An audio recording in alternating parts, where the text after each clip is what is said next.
Assalamualaikum, halo semua. Kembali lagi denganku, Adi Nining, mahasiswa Prodi Pendidikan Kimia FKIP UNS. Pada video kali ini kita akan kembali belajar tentang kimia. Kalian tahu gak sih apa nama benda-benda cantik ini? Yap, kristal. Apa itu kristal? Jadi teman-teman, ternyata pendefinisian dari kristal mengalami perkembangan nih. Kristal berasal dari kata kristallos dari bahasa Yunani yang artinya tetesan air. Kemudian berkembang menjadi kris yang artinya kebijaksanaan karena beningnya jiwa. Berkembang lagi menjadi kristal yang berarti segala sesuatu terpendam dalam es beku yang jernih. Kemudian berkembang kembali menjadi perhiasan indah dari batu bening, tembus pandang dan memantulkan cahaya. Dan yang terakhir menjadi kristal modern yang berarti segala yang tersusun dari atom terstruktur dan berulang secara periodik. Nah, masuk pada pembahasan intinya, yaitu cacat kristal. Cacat kristal dapat disebabkan karena waktu, suhu, dan juga tekanan. Jadi ada banyak jenis cacat pada kristal. Ada line defect dan juga point defect. Line defect atau cacat garis adalah cacat pada jajaran titik kisi suatu kristal sehingga terjadi kerusakan kristal secara fisik. Kerusakan kristal secara fisik ini bisa seperti bengkok, rusak, atau bahkan pecah. Sedangkan point defect atau cacat titik adalah cacat pada titik kisi atau satu atom pada kristal sehingga terjadi perubahan komposisi. Cacat titik ini terbagi menjadi 3, cacat pengotor, cacat stoikiometri, dan cacat non-stoikiometri. Yang pertama ada cacat pengotor atau biasa disebut impurities, yaitu karena terdapat ion atom asing yang menempati posisi ion kristal senyawa murni. Contohnya seperti pada gambar pertama adalah kristal NaCl murni yang belum ada kecacatan. Sedangkan pada gambar kedua, jadi ada satu atom magnesium masuk pada susunan kristal dengan menggantikan tempat dari Na. Karena tempatnya digantikan, maka atom Na keluar dari susunan kristal sebanyak 2 atom untuk mencapai kesetimbangan atau menuju kristal yang netral. Nah, dari proses tersebut dihasilkanlah kristal NaCl yang mengalami cacat pengotor di mana magnesiumnya masuk menggantikan tempat Na dan terdapat juga tempat kosong dari atom Na karena terpaksa keluar untuk kenetralan kristal. Yang kedua adalah cacat stoikiometri, yaitu cacat kristal yang tidak menyebabkan perubahan komposisi atom dalam kristal. Cacat ini terbagi menjadi 2, yaitu cacat kekosongan dan juga cacat sisipan. Cacat kekosongan atau vacancy ini terjadi karena terdapat kekosongan posisi kisi kristal karena atom penyusunnya meninggalkan kisi.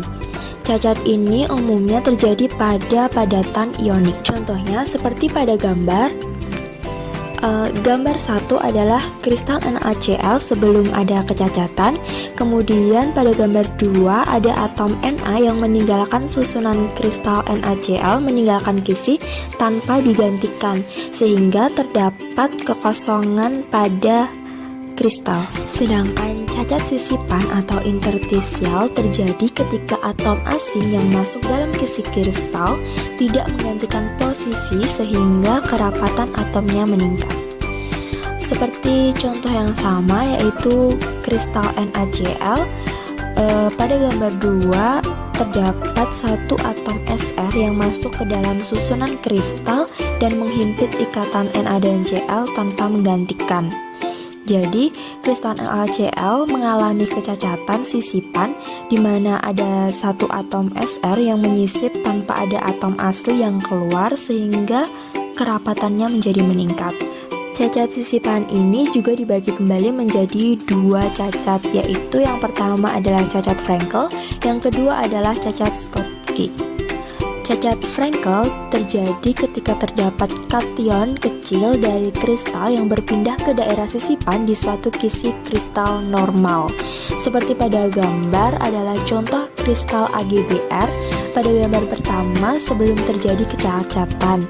Sedangkan pada gambar kedua terdapat ion Ag+ yang berukuran lebih kecil kemudian panah ke bawah, yang maksudnya adalah Ag+ itu menghimpit susunan ikatan kristal dari atom-atom lain.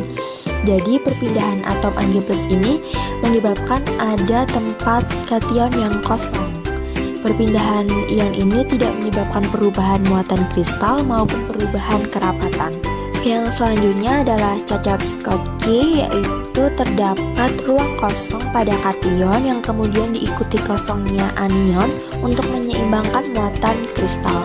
Lagi-lagi dengan contoh kristal NaCl. Pada gambar pertama adalah sebelum kecacatan, sedangkan pada gambar kedua yaitu terdapat atom Na, atom yang lebih kecil sebagai kationnya yang meninggalkan kristal terlebih dahulu, kemudian disusul oleh anion atom Cl yang meninggalkan kristal juga untuk menyeimbangkan muatan dari kristal, sehingga menghasilkan kristal yang terdapat kekosongan pada posisi kation dan anionnya, namun muatannya tetap netral.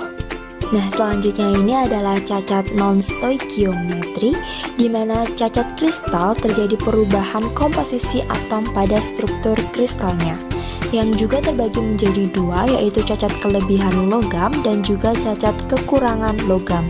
Cacat kelebihan logam atau metal excess defect itu karena kelebihan kation atau hilangnya anion. Jadi untuk menyeimbangkan muatannya diisi dengan elektron yang tidak berpasangan. Akibat dari elektron yang tidak berpasangan yang mengisi bekas posisi anion ini menjadi penghasil warna. Seperti pada contoh kristal NaCl itu kan berwarna putih, kemudian karena kehilangan anion dan digantikan oleh elektron yang tidak berpasangan, warnanya berubah menjadi kuning. Begitu juga dengan kristal ZnO yang awalnya berwarna putih menjadi berwarna kuning. Sedangkan cacat kekurangan logam atau metal deficiency defect, ion logam hilang diseimbangkan dengan ion logam positif lain yang lebih besar. Jadi ini umumnya terjadi pada logam transisi karena hanya logam transisi yang memiliki bilox lebih dari satu. Contohnya yaitu pada kristal FeO. Posisi Fe yang hilang pada kristal FeO akan digantikan dengan sedikit ion Fe3+, sehingga komposisi FeO menjadi Fe2+, Fe3+, dan O. Nah, itu tadi macam-macam dari cacat kristal. Semoga penjelasannya mudah dipahami dan bermanfaat bagi kalian. Sekian video kali ini, jangan lupa like, komen, dan share. Terima kasih. Wassalamualaikum warahmatullahi wabarakatuh.